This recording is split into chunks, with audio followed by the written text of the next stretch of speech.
Presenting the Microbot version 3.0. Hello everyone, welcome to Microbot Tamil. இது நம்மளோட Python சீரிஸோட part 4 video. இதில் நம்ம பார்க்க போகிறது data types. So data types பற்றி பார்க்கறதுக்கு முன்னாடி நம்ம இதுக்கு முன்னாடி பார்த்த வீடியோ பார்த்தீங்கன்னா வேரியபிள்ஸ். ஸோ அந்த கண்டென்ட் பற்றி யாருக்கு தெரியலன்னா நான் மேலே ஐ பட்டனில் கொடுக்குறேன், அதை பார்த்துட்டு வாங்க. அதுக்கப்புறம் இந்த வீடியோ கண்டினியூ பண்ணலாம். ஆல்ரெடி இது பார்த்தவங்க நீங்கள் இப்போ இந்த வீடியோ கண்டினியூ பண்ணலாம். ஸோ இப்போ பார்த்தீங்கன்னா நம்ம வேரியபிள் சொல்லிட்டு ஒரு பைத்தான் ஃபைலில் நம்ம வேரியபிள் பற்றி பார்த்துக்கிட்டு இருந்தோம் இல்லையா? ஸோ இப்போ என்ன பண்ணுறேன்னா வேற ஒரு ப்ராஜெக்ட் ஃபைல் கிரியேட் பண்ண போகிறது இல்லை. நான் இதே ப்ராஜெக்ட் ஃபோல்டர்லேயே நியூ ஃபைல் கிரியேட் பண்ணிக்கிறேன். எப்படின்னா மேலே இருக்கிற இந்த ப்ராஜெக்ட் ஃபோல்டரை ரைட் கிளிக் பண்ணி நீ கொடுத்து பைத்தான் ஃபைலை வந்துட்டு நம்மளோட புது ப்ராஜெக்ட்டுக்கு புது நேம் கொடுத்துக்கலாம். இப்போ நான் டேட்டா டைப்ஸ் பற்றி சொல்லி தர போகிறதுனால டேட்டான்னு கொடுத்துக்கிறேன் ஷார்ட்டாக. நீங்கள் என்ன வேணால் கொடுத்துக்கலாம். ஸோ டேட்டா கொடுத்ததுனால இப்போ நமக்கு டேட்டாங்கிற பேரில் புது ஃபைல் இருக்குது. இங்கே பார்த்தீங்கன்னா நமக்கு ரெண்டு ஃபைல் இருக்குது. ஒன்று பார்த்தீங்கன்னா வேரியபிள் முன்னாடி பார்த்தது, பக்கத்துல பார்த்தீங்கன்னா டேட்டான்னு இருக்குது. இது இப்போ நம்ம கிரியேட் பண்ண நியூ ஃபைல். இதை சிம்பிளாக க்ளோஸ் பண்ணிக்கிறேன். ஓகே, இது இங்கே தான் இருக்கு, டெலிட் ஆகுது, ஜஸ்ட் க்ளோஸ் தான் பண்ணியிருக்கேன். நம்ம ஜஸ்ட் இது டபுள் டேப் பண்ணால் நமக்கு வந்து இங்கே ஷோ ஆகும். இப்போ நான் திரும்ப க்ளோஸ் பண்ணிக்கிறேன். So what is data types? நிறைய பேருக்கு டவுட் இருக்கும். நிறைய பேர் டேட்டாங்கிற வேர்டு கேள்விப்பட்டிருப்பீங்க, ஆனால் அது டேட்டானா என்ன அப்படின்னு சொல்லிட்டு ஒரு டவுட் இருக்கலாம். ஸோ ஃபர்ஸ்ட் டேட்டா எப்படிலாம் இருக்கும் பார்த்தீங்கன்னா, it is like multiple format. எப்படின்னா ஒரு இமேஜ் கூட ஒரு டைப் ஆஃப் டேட்டா, வீடியோ ஒரு டைப் ஆஃப் டேட்டா தான், பிடிஎஃபோ ஒரு டைப் ஆஃப் டேட்டா தான். ஸோ இப்படி நிறைய விஷயம் இருக்கு, லைக் டெக்ஸ்ட், நம்பர்ஸ், இந்த மாதிரி நிறைய இருக்குது இல்லையா? ஸோ இதில் ப்ரோக்ராமர்ஸ் நாம பேசிக்காக தெரிஞ்சிக்க வேண்டிய டேட்டா டைப்ஸ்னு ஒன்று இருக்கு. ஸோ பிகினர்ஸ் எல்லாமே மஸ்ட் தெரிஞ்சுக்கணும். இதுக்கப்புறம் நம்ம அடுத்தடுத்த டேட்டா டைப்ஸ் நிறைய போய் பார்த்துக்கலாம். ஸோ என்னன்னு பார்த்தீங்கன்னா ஸ்ட்ரிங் அண்ட் நம்பர்ஸ், இது ரெண்டு மெயின்ங்க.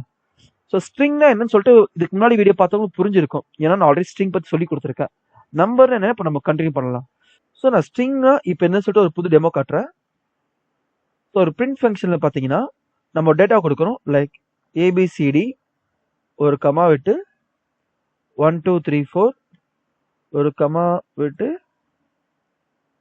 At hash dollar simple percentage இந்த மாதிரி சம் போட்டிருக்கேன். ஓகேவா? இது நடுவில் ஒரு ஸ்பேஸுமே நான் விட்டுக்கிறேன்.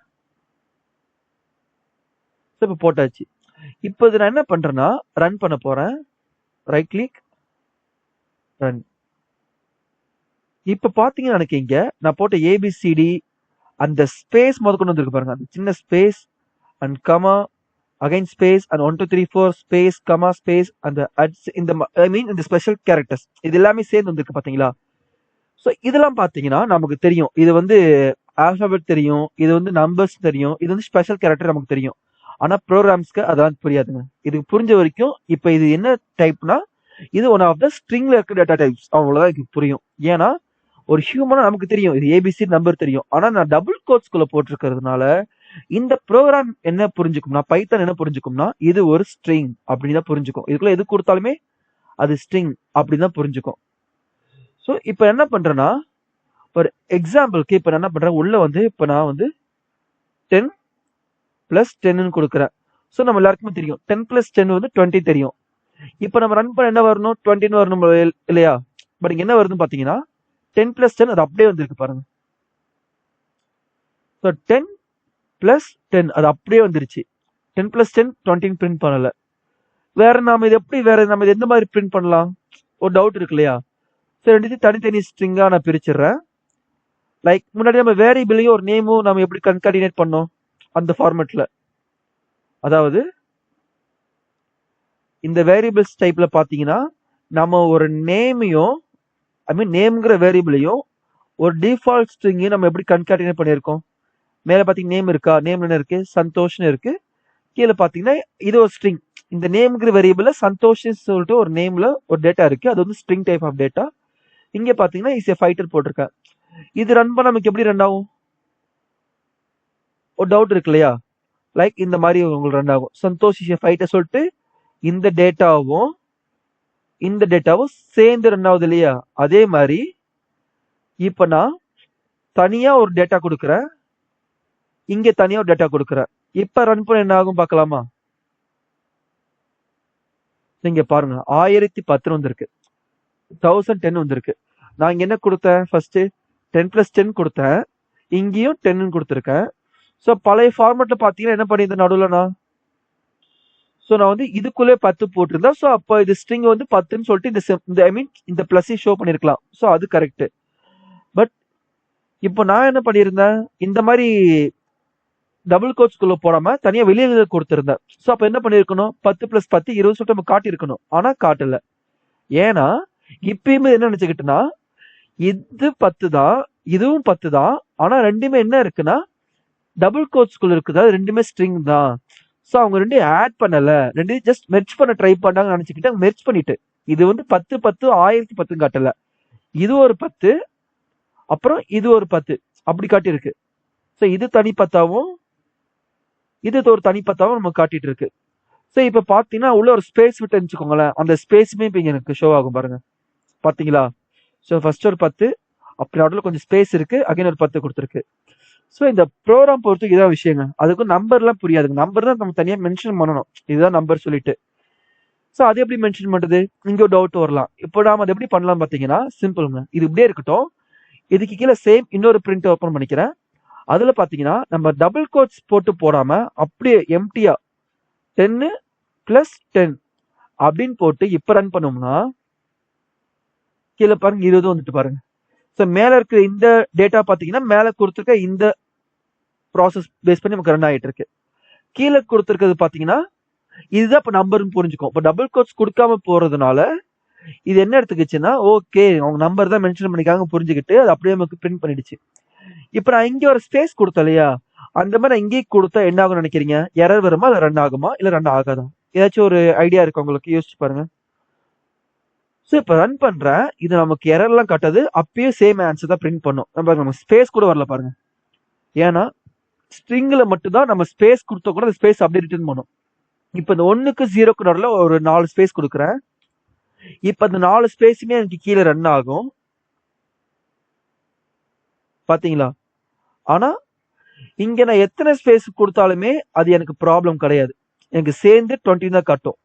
ஏன்னா ஸ்ட்ரிங் வேற, டேட்டா டைப் வேற, சாரி நம்பர்ஸ் வேற. ஏன்னா ஸ்ட்ரிங் பொறுத்த வரைக்கும் அந்த ஸ்பேஸ் கூட டேட்டா மாதிரி அது கன்சிடர் பண்ணிக்கும். ஆனா நம்பர்ஸ்லாம் அது கான்செப்டே கிடையாது. நான் என்ன கொடுக்கணும் அதை ப்ராசஸ் பண்ணும். இப்போ நான் இங்க பிளஸ் தான் கொடுக்கணும் அவசியம் இல்லை, நான் மைனஸ் கூட கொடுத்துக்கலாம். இப்போ என்ன பண்ணும், 10 - 10 கண்டிப்பா 0 தான் இல்லையா? ஸோ 0ன்னு கொடுக்குது. ஆர் நம்ம இப்படி இல்லாமல் மல்டிப்ளை கூட பண்ணிக்கலாம், இப்படி பண்ணலாம். ஸோ 100ன்னு காட்டுது. இல்லை நம்ம அந்த டிவைட் பண்ணும்ல, வகுத்தல் சொல்லுவோம் இல்லையா, அந்த ப்ராசஸ் கூட பண்ணிக்கலாம். ஸோ இப்போ 1ன்னு சொல்லிட்டு காட்டுது, எல்லாமே காட்டும். ஸோ இது லைக் ஒரு கால்குலேட்டர் மாதிரிங்க. ஸோ ஆக மொத்தம் ப்ரோக்ராம் யூஸ் பண்ணி நம்ம கால்குலேட்டர் பில்ட் பண்ணலாம். அதை ஃபியூச்சரில் பார்ப்போம், ஒரு டூல் மாதிரி பார்ப்போம். இப்போ பார்த்தீங்கன்னா பேசிக் டேட்டா டைப்ஸ் இதுதான். இது தாண்டி நிறைய இருக்குது, பட் நம்ம ஃபர்ஸ்ட் இதை பற்றி தெரிஞ்சுக்கிட்டா போதும். அண்ட் இதுக்கப்புறம் வரக்கூடிய ஒவ்வொரு விஷயம் பற்றி நம்ம நிறைய ஒரு டாஸ்க் மாதிரி பண்ணி பார்க்கலாம். ஸோ நல்லா பார்த்துக்கோங்க. இது பார்த்தீங்கன்னா ஸ்ட்ரிங்,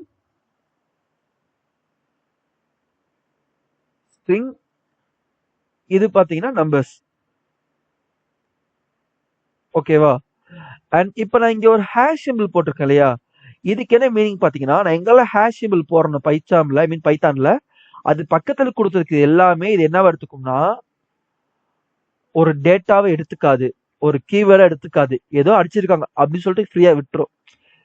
இப்போ நான் எக்ஸாம்பிள் இப்போ நான் ரன் பண்ற பாருங்க, இப்போ எனக்கு இது எதுவுமே எரர் காட்டாது, எப்பவும் போல இந்த கோடு மட்டும் ரன் ஆகும். ஸோ இது என்ன சொல்லுவாங்கன்னா கமாண்ட்னு சொல்லுவாங்க. நம்ம இது ஒரு லைன் வந்து கமாண்ட் பண்ணோம்னா அது நமக்கு வந்து ரெஸ்பான்ஸ் பண்ணாது சிம்பிளா. இப்போ இன்னும் கொஞ்சம் கிளியரா சொல்லிட்டா, இப்போ நான் என்ன பண்றேன், இப்போ நமக்கு வந்து இந்த 1.0 சொல்லிட்டு இந்த ப்ரோக்ராம் ரன் ஆயிட்டு இருக்கு இல்லையா, இந்த லைன் ப்ரோக்ராம். இப்போ இங்க வந்துட்டு நான் ஒரு ஹேஷ் சிம்பிள் கொடுக்குறேன்னு வச்சுக்கோங்களேன், எனக்கு இது பாருங்க மாதிரி ஹேஷ் கலர்ல ஷோ ஆகுது இல்லையா, லைக் டிசபிள் ஆன மாதிரி ஒரு எஃபெக்ட் காட்டுது இல்லையா. இப்போ ரன் பண்ணா எனக்கு இந்த லைன் ரன் ஆகாது, இது கண்டுக்காது. இது மட்டும் ரன் பண்ண பாக்குறீங்களா? ஸோ பாத்தீங்களா, கீழே இருக்க அந்த லைன் மறைஞ்சிருச்சு பாருங்க, மேல இருக்க மட்டும் தான் இருக்கு. இதுக்கு பேரு என்னன்னா கமாண்ட் ப்ராசஸ் சொல்லுவாங்க. கமாண்ட் அதாவது இது பண்ணும்போது ஜஸ்ட் கமாண்ட் ஆயிடும், அது கண்டுக்காது, நம்ம என்ன போடுறோம் சரி கண்டுக்காது.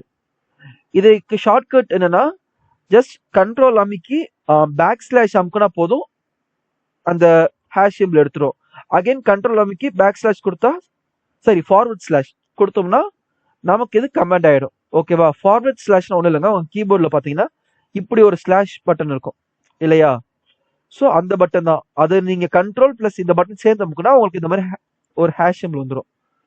இப்போ நான் என்ன பண்றேன், இதையும் சேர்த்து என்ன பண்றேன், இந்த ஹேஷ் எடுத்துடுறேன். இதையும் எடுத்துடுறேன். இப்போ இந்த கார்னர்ல வந்துட்டு நான் இப்போ control plus forward slash press பண்ணேன்னா எனக்கு எதுவுமே பார்த்தீங்கன்னா கமெண்ட் ஆயிடும். இப்போ ரன் பண்ணால் எனக்கு எதுவுமே ரன் ஆகாது. எரர்னு காட்டாது, ரன் ஆகாது, எது எம்டியா இருக்கு அப்படின்னு சொல்லிட்டு நினச்சிக்கும். ஸோ இவ்வளோதாங்க. ஸோ இது என்ன பண்ண பார்த்தீங்கன்னா உங்க டேட்டாலாம் உங்களுக்கு கன்சிடர் பண்ணாது. ஏதோ யூசர் தான் டைப் பண்ணிருக்காங்க அவங்க ரெஃபரன்ஸ்க்கு அப்படின்னு நினச்சி விட்டுரும். அவ்வளோதாங்க. ஸோ நம்ம ஏதோ ப்ரோக்ராம் பண்ணுறோம் அப்படின்னா நடுவில் இருக்கிற எந்த ஒரு லைனும் எரேஸ் பண்ண தேவையில்ல. ஜஸ்ட் கமெண்ட் பண்ணிட்டு ஃப்ரீ அவுட்டா போதும், அதை ப்ராசஸ் பண்ணாது. இப்போ அப்படியே செலக்ட் ஆல் பண்ணி அகைன் கமாண்ட் இல்லாமல் ஆஃப் பண்ணிக்கிறேன். இப்போ நமக்கு ரன் ஆகும். ஸோ இவ்வளோதாங்க. ஓகே, உங்களுக்கு இப்போ இந்த வீடியோ பிடிச்சிருந்தா லைக் பண்ணுங்க. புரியலன்னா என்ன புரியலன்னு சொல்லிட்டு மெசேஜ் பண்ணுங்க. ஆர் மெயில் ஐடி கொடுத்துருக்கு, அந்த மெயில கூட நீங்க பார்த்து கமெண்ட் பண்ணலாம். நான் உங்களுக்கு பர்சனல் ரிப்ளை பண்ணுவேன். இல்லை எனக்கு எத்தனை வாட்டி பார்த்தாலும் புரியல ப்ரோ அப்படின்னா நீங்க இந்த வீடியோ பார்த்துக்கிட்டே மேபி ப்ரோக்ராம் பண்ண சான்ஸ் இருக்கு. நிறைய பேர் வந்து பாத்தீங்கன்னா ப்ரோக்ராம் லிசன் பண்ண மாட்டாங்க. அந்த நம்ம என்ன பண்றோமோ அதை பார்த்துட்டு அப்படியே டைப் பண்ணிட்டே இருப்பாங்க. ஸோ அப்படி பார்த்தா உங்களுக்கு எதுவுமே புரியாது, அண்டர்ஸ்டாண்ட் ஆகாது. ஸோ 2 டைம்ஸ் நீங்க எந்த விதமான ப்ரோக்ராம் ஒர்க்கு பண்ணாம ஜஸ்ட் நான் சொல்றதை மட்டும் காது கொடுத்து கேளுங்க. அதுக்கு அப்புறம் 3ஆவது டைம் அந்த வீடியோ பார்த்துக்கிட்டே டைப் பண்ணுங்க. அதுக்கப்புறம் நீங்க பார்க்காம டைப் பண்ணுங்க, கண்டிப்பா புரியும். ஏன்னா நானுமே இதே மிஸ்டேக் பண்ணிட்டேன் ஸ்டார்டிங்ல. ஐ மீன் ப்ரோக்ராம் லேர்ன் பண்ணிட்டு ஐ மீன் வீடியோ பார்த்துட்டு அப்படியே டைப் பண்றப்ப எனக்கு ஒன்றும் புரியாம போயிடுச்சு. ஸோ போக போக எனக்கு கொஞ்சம் புரிய ஆரம்பிச்சு நான் என்ன மிஸ்டேக் பண்றேன்னு சொல்லிட்டு. ஸோ கைஸ், தேங்க்ஸ் ஃபார் வாட்சிங். This is signing off Microbat Tamil. மறக்காம சர்ப்ரைஸ் பண்ணுங்க. தேங்க்யூ.